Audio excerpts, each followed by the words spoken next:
A galaxy is a system of stars, stellar remnants, interstellar gas, dust, and dark matter bound together by gravity. The word is derived from the Greek galaxias, literally milky, a reference to the Milky Way galaxy that contains the solar system.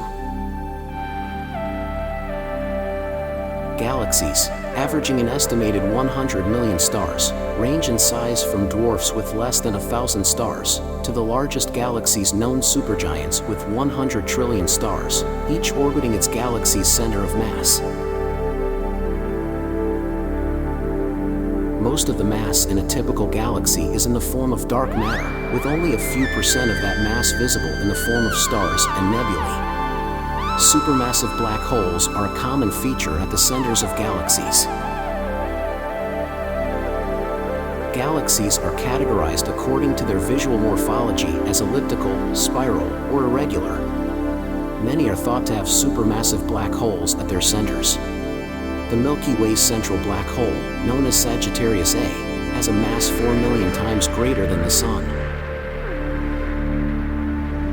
It is estimated that there are between 200 billion to 2 trillion galaxies in the observable universe. Most galaxies are 1,000 to 100,000 parsecs in diameter and are separated by distances on the order of millions of parsecs. For comparison, the Milky Way has a diameter of at least 26,800 parsecs and is separated from the Andromeda Galaxy, its nearest large neighbor, by 780,000 parsecs. The word galaxy was borrowed via French and medieval Latin from the Greek term for the Milky Way, Galaxias Milky, named after its appearance as a milky band of light in the sky. In Greek mythology, Zeus places his son born by a mortal woman, the infant Heracles, on Hera's breast while she is asleep so the baby will drink her divine milk and thus become immortal. Hera wakes up while breastfeeding and then realizes she is nursing an unknown baby. She pushes the baby away, some of her milk spills, and it produces the band of light known as the Milky Way.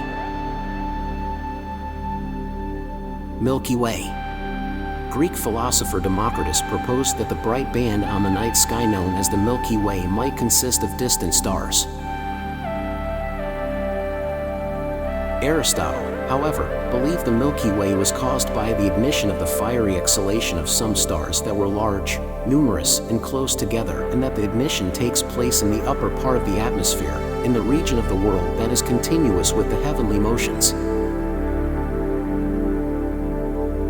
Neoplatonist philosopher Olympiodorus the Younger was critical of this view, arguing that if the Milky Way was sublunary, it should appear different at different times and places on Earth, and that it should have parallax, which it did not.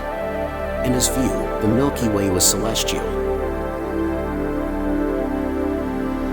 According to Mohani Muhammad, Arabian astronomer Ibn al-Haytham made the first attempt at observing and measuring the Milky Way's parallax, and he thus determined that because the Milky Way had no parallax, it must be remote from the Earth, not belonging to the atmosphere. Persian astronomer al-Biruni proposed the Milky Way galaxy was a collection of countless fragments of the nature of nebulous stars. Andalusian astronomer Avempace proposed that it was composed of many stars that almost touched one another, and appeared to be a continuous image due to the effect of refraction from sublunary material, citing his observation of the conjunction of Jupiter and Mars as evidence of this occurring when two objects were near. In the 14th century, Syrian-born Ibn Qayyim al-Jawziyya proposed the Milky Way galaxy was a myriad of tiny stars packed together in the sphere of the fixed stars.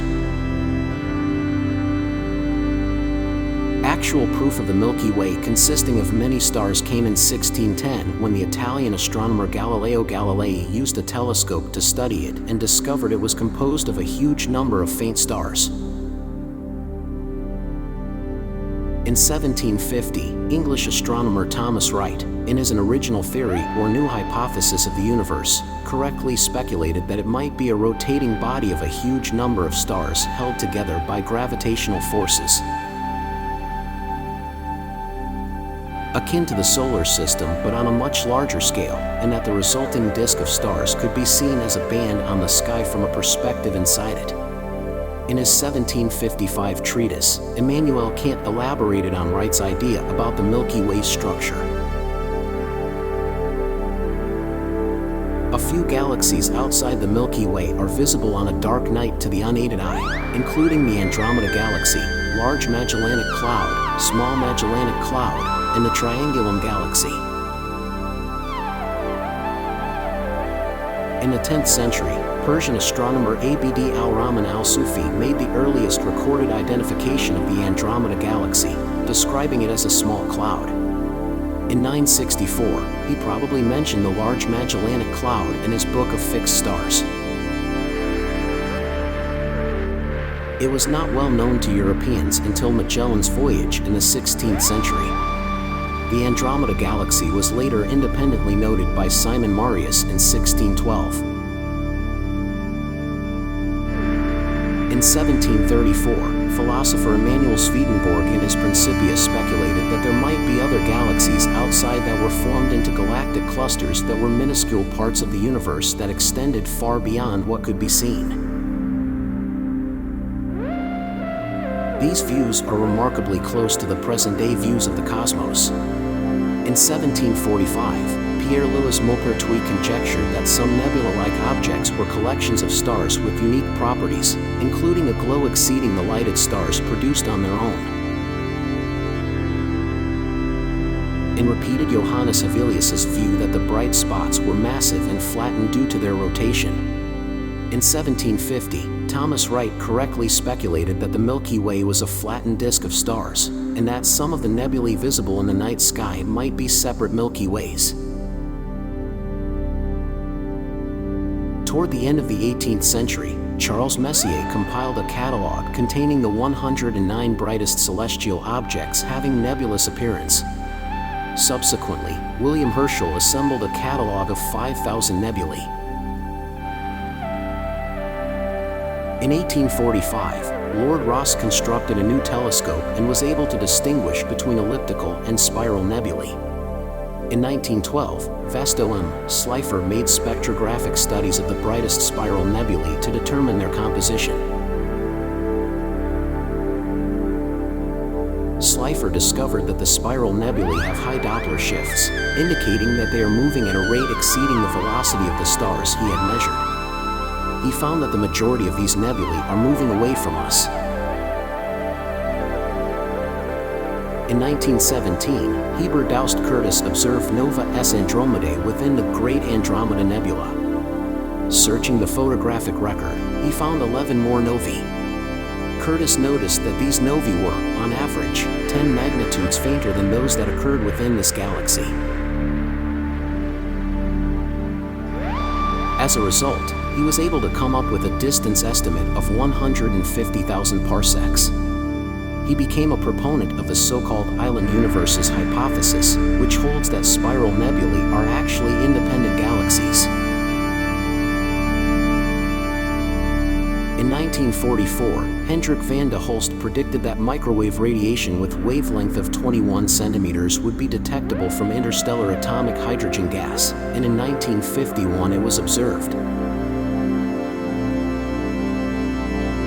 This radiation is not affected by dust absorption, and so its Doppler shift can be used to map the motion of the gas in this galaxy. These observations led to the hypothesis of a rotating bar structure in the center of this galaxy. With improved radio telescopes, hydrogen gas could also be traced in other galaxies. In the 1970s, Vera Rubin uncovered a discrepancy between observed galactic rotation speed and that predicted by the visible mass of stars and gas. Today, the galaxy rotation problem is thought to be explained by the presence of large quantities of unseen dark matter. Beginning in the 1990s, the Hubble Space Telescope yielded improved observations.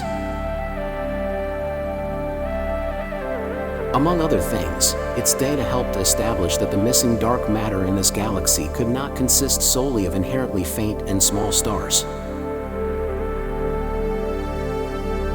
The Hubble Deep Field, an extremely long exposure of a relatively empty part of the sky, provided evidence that there are about 125 billion galaxies in the observable universe.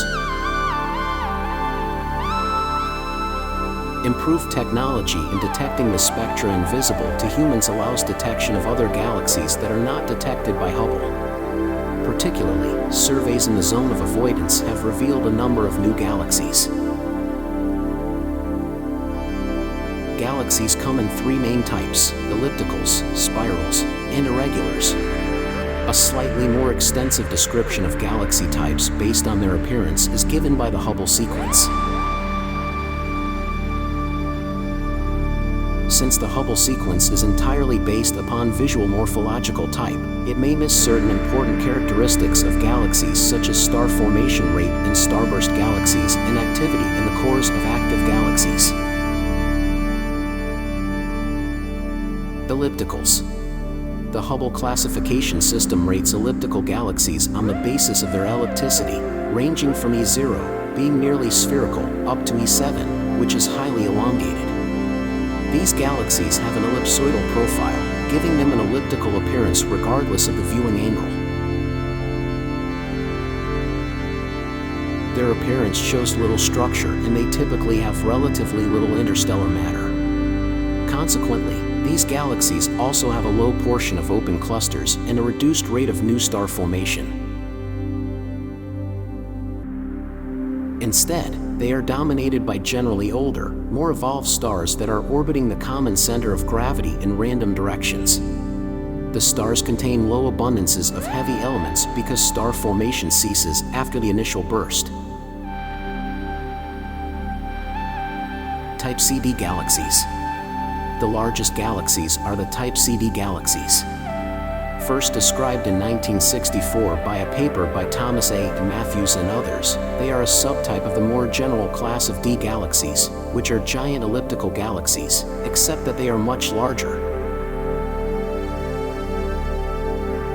They are popularly known as the supergiant elliptical galaxies and constitute the largest and most luminous galaxies known. These galaxies feature a central elliptical nucleus with an extensive, faint halo of stars extending to megaparsec scales.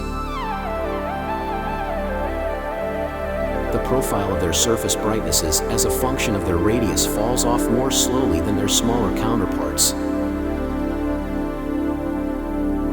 Shell galaxy. A shell galaxy is a type of elliptical galaxy where the stars in its halo are arranged in concentric shells. About 1/10 of elliptical galaxies have a shell-like structure, which has never been observed in spiral galaxies. These structures are thought to develop when a larger galaxy absorbs a smaller companion galaxy that as the two galaxy centers approach, they start to oscillate around a center point, and the oscillation creates gravitational ripples forming the shells of stars, similar to ripples spreading on water. Spirals. Spiral galaxies resemble spiraling pinwheels. Though the stars and other visible material contained in such a galaxy lie mostly on a plane, the majority of mass in spiral galaxies exists in a roughly spherical halo of dark matter which extends beyond the visible component, as demonstrated by the universal rotation curve concept. Spiral galaxies consist of a rotating disk of stars and interstellar medium, along with a central bulge of generally older stars. Extending outward from the bulge are relatively bright arms. In the Hubble classification scheme, spiral galaxies are listed as Type S, followed by a letter which indicates the degree of tightness of the spiral arms and the size of the central bulge. An SA galaxy has tightly wound, poorly defined arms and possesses a relatively large core region. At the other extreme, an SC galaxy has open, well-defined arms and a small core region. A galaxy with poorly defined arms is sometimes referred to as a flocculent spiral galaxy, in contrast to the grand design spiral galaxy that has prominent and well-defined spiral arms. The the speed in which a galaxy rotates is thought to correlate with the flatness of the disk, as some spiral galaxies have thick bulges, while others are thin and dense. Barred spiral galaxy. A majority of spiral galaxies, including the Milky Way galaxy, have a linear, bar-shaped band of stars that extends outward to either side of the core, then merges into the spiral arm structure. In the Hubble classification scheme, these are designated by an SB, followed by a lowercase letter which indicates the form of the spiral arms. Bars are thought to be temporary structures that can occur as a result of a density wave radiating outward from the core, or else due to a tidal interaction with another galaxy. Many barred spiral galaxies are active, possibly as a result of gas being channeled into the core along the arms. Superluminous spiral. Recently, researchers described galaxies called superluminous spirals. They are very large with an upward diameter of 437,000 light-years. With a mass of 340 billion solar masses, they generate a significant amount of ultraviolet and mid-infrared light. They are thought to have an increased star formation rate around 30 times faster than the Milky Way. Active galaxy. Some observable galaxies are classified as active if they contain an active galactic nucleus. A significant portion of the galaxy's total energy output is emitted by the active nucleus instead of its stars, dust, and interstellar medium. There are multiple classification and naming schemes for AGNs, but those in the lower ranges of luminosity are called safer galaxies, while those with luminosities much greater than that of the host galaxy are known as quasi-stellar objects or quasars. Models of AGN suggest that a significant fraction of their light is shifted to far-infrared frequencies because optical and UV emission in the nucleus is absorbed and remitted by dust and gas surrounding it. The standard model for an active galactic nucleus is based on an accretion disk that forms around a supermassive black hole at the galaxy's core region. The radiation from an active galactic nucleus results from the gravitational energy of matter as it falls toward the black hole from the disk. The AGN's luminosity depends on the SMBH's mass and the rate at which matter falls onto it. In about 10% of these galaxies, a diametrically opposed pair of energetic jets ejects particles from the galaxy core at velocities close to the speed of light. Evolution. Within a billion years of a galaxy's formation, key structures begin to appear. Globular clusters, the central supermassive black hole, and a galactic bulge of metal poor population, two stars form. The creation of a supermassive black hole appears to play a key role in actively regulating the growth of galaxies by limiting the total amount of additional matter added. During this early epoch, galaxies undergo a major burst of star formation. During the following 2 billion years, the accumulated matter settles into a galactic disk. A galaxy will continue to absorb infalling material from high-velocity clouds and dwarf galaxies throughout its life. This matter is mostly hydrogen and helium. The cycle of stellar birth and death slowly increases the abundance of heavy elements, eventually allowing the formation of planets. Star formation rates in galaxies depend upon their local environment. Isolated void galaxies have highest rate per stellar mass, with field galaxies associated with spiral galaxies having lower rates and galaxies in dense cluster having the lowest rates. The evolution of galaxies can be significantly affected by interactions and collisions. Mergers of galaxies were common during the early epoch, and the majority of galaxies were peculiar in morphology. Given the distances between the stars, the great majority of stellar systems and colliding galaxies will be unaffected. However, gravitational stripping of the interstellar gas and dust that makes up the spiral arms produces a long train of stars known as tidal tails.